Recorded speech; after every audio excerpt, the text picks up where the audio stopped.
আমার প্রিয়জনেরা, যিশুর নামে সবাইকে অভিনন্দন। এটা হচ্ছে মালয়েশিয়া দেশের একটা পাহাড়ি অঞ্চল। এর নাম হচ্ছে পেনাঙ্গু। খুবই সুন্দর।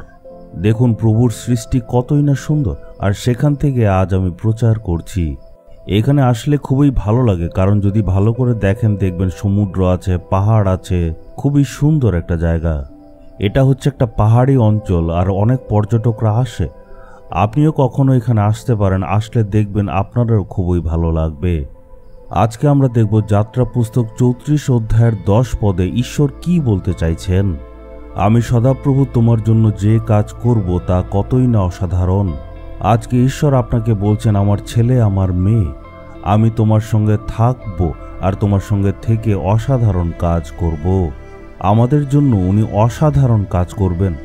এর মানে এটা না যে উনি এমনই কাজ করবেন আমরা ভয় পেয়ে যাব।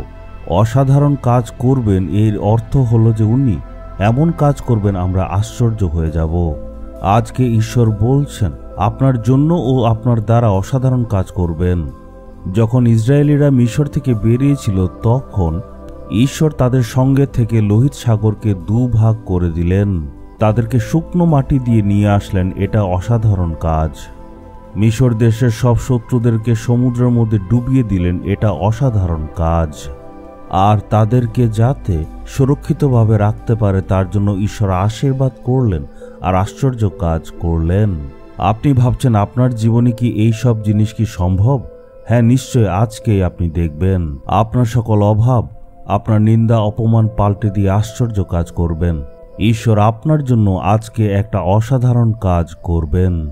যেসব ব্যাপার নিয়ে আজ আপনি খুবই চিন্তিত সেগুলিকে ঈশ্বর আজ পাল্টে দেবেন। আজ ঈশ্বর অসাধারণ কাজ করবেন, আপনার অভাবকে মিটিয়ে দেবেন। আর যেই সব পরিস্থিতিকে আপনি ভয় করছেন, যেমন অসুস্থতা, সব ঈশ্বর দূর করবেন। ব্যবসাতে উনি নতুন নতুন রাস্তা খুলবেন আর সেবা কাজে উনি অসাধারণ কাজ করবেন। আপনি কি সত্যিকারে বিশ্বাস করেন যে যেসব বিষয় নিয়ে আজ আপনি খুবই চিন্তিত সেই সব ক্ষেত্রে ঈশ্বর অলৌকিক কাজ করবেন? হে পিতা ঈশ্বর, আমি সম্পূর্ণভাবে বিশ্বাস করি যে আপনি আমার সঙ্গে আছেন আর অসাধারণ কাজ আপনি করবেন। হে পিতা ঈশ্বর, আজকে আপনি আমার জীবনে অসাধারণ কাজ করবেন। আপনি এমন কাজ করবেন যার জন্য আমরা ধন্যবাদ জানাবো। প্রভু যীশু খ্রিস্টের নামে আমি চাইলাম। Amen, amen.